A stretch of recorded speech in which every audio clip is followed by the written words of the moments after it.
Hi friends, I am doctor Rajendran. ഞാനിന്നിവിടെ നിങ്ങൾക്കുണ്ടാക്കി കാട്ടിത്തരാൻ പോകുന്നത് റവ കേസരി. അപ്പോൾ ഇതിൽ വേണ്ടത് 1 കപ്പ് റവ, വറുത്ത റവയാണ്. ഒരു 1.25 കപ്പ് പഞ്ചസാര, അണ്ടിപ്പരിപ്പ്, ഒരു 1/4 കപ്പ് നെയ്യ്,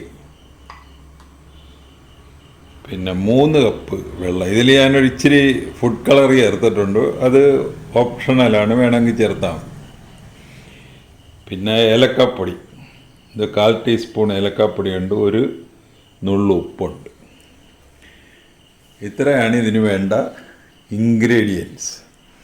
അപ്പോൾ ആദ്യം നമ്മൾ ഈ അണ്ടിപ്പരിപ്പ് ഒന്ന് നെയ്യിലിട്ട് വറുത്തെടുക്കണം. ആദ്യമായിട്ടൊരു കടായി അടുപ്പത്ത് വെക്കുക, ചൂടാകാനായിട്ട് വെച്ചിരിക്കുകയാണ്. ചൂടായി കഴിഞ്ഞതിലേക്ക് ചൂടായപ്പോൾ നെയ്യ് ഒഴിച്ചിരിക്കും, 1/4 കപ്പ് നെയ്യ്. ഇനി അതിലേക്ക് അണ്ടിപ്പരിപ്പ് ഇട്ടു.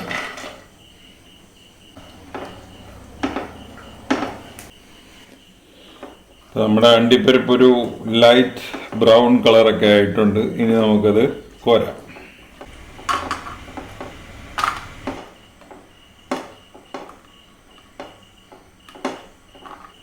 നമ്മുടെ അണ്ടിപ്പരിപ്പ് വറുത്തെടുത്തിട്ടുണ്ട്.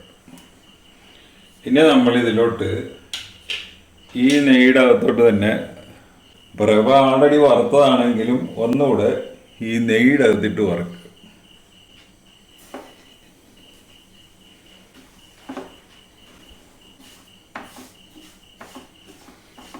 ഈ സമയത്തൊക്കെ നമ്മൾ സിമ്മിലിട്ടിരിക്കുകയാണ് എന്ന് പറഞ്ഞാൽ, വളരെ ഇത് ഹൈ ഫ്ലെയിമിലിട്ട് കഴിഞ്ഞാൽ ഇതൊക്കെ അങ്ങ് കരിഞ്ഞു പോകും. ഇനി നമ്മളിതൊരു പാത്രത്തിലോട്ട് മാറ്റുക.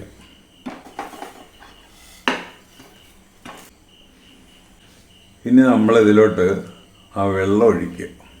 അപ്പോൾ ഈ കപ്പിൻ്റെയൊക്കെ അളവ് പറയുന്നതെല്ലാം ഒരേ ടൈപ്പ്, 1 കപ്പ് തന്നെ. ഇവിടെ 240 ml കപ്പാണ് എടുത്തിരിക്കുന്നത്. അപ്പോൾ എല്ലാം പിന്നെ ആ കപ്പിലേ എടുക്കാവുള്ളൂ. നമ്മുടെ വെള്ളം തിളച്ചിട്ടുണ്ട്. ഇനി ഇതിലോട്ട് ആ നെയ്യിൽ വറുത്ത് വെച്ചിരിക്കുന്ന റവ ഇടുക. നല്ലപോലെ ഇളക്കി കൊടുക്കണം.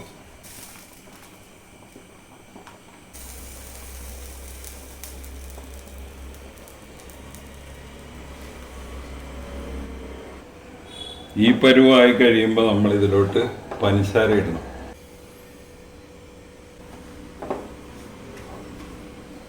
നല്ലപോലെ മിക്സ് ചെയ്യുക. പഞ്ചസാര ഇട്ട് കഴിയുമ്പോൾ ഇത് ഒന്നുകൂടെ അയയും, ലൂസാകും. നമ്മളിവിടെയൊക്കെ ഇളക്ക് നിർത്തരുത്, അതാണ് ഇതിൻ്റെ ഏറ്റവും പ്രധാന ഘടകം.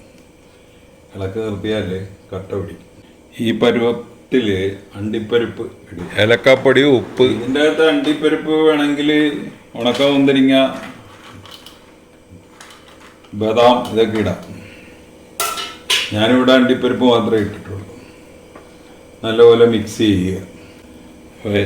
ഈ പരുവത്തിൽ നമ്മൾ തീ ഓഫ് ചെയ്യും. നമ്മൾ ഒരു പാത്രത്തിലോട്ട് മാറ്റണം. നമ്മുടെ റവ കേസരി റെഡിയായി. ഇനി ഒന്ന് മുറിച്ച് നോക്കാം. നമ്മുടെ റവ കേസരി, നല്ല സോഫ്റ്റായിട്ടുള്ള റവ കേസരി റെഡിയായി. അപ്പോൾ ഈ റെസിപ്പി അനുസരിച്ച് നിങ്ങളൊന്ന് ഉണ്ടാക്കി നോക്കുക. ഉണ്ടാക്കി നോക്കിയിട്ട് ഇഷ്ടപ്പെട്ടുവെങ്കിൽ ഞങ്ങളുടെ ചാനൽ സബ്സ്ക്രൈബ് ചെയ്യുക. വേറൊരു വീഡിയോ ആയിട്ട് നമുക്ക് വീണ്ടും കാണാം. Thank you.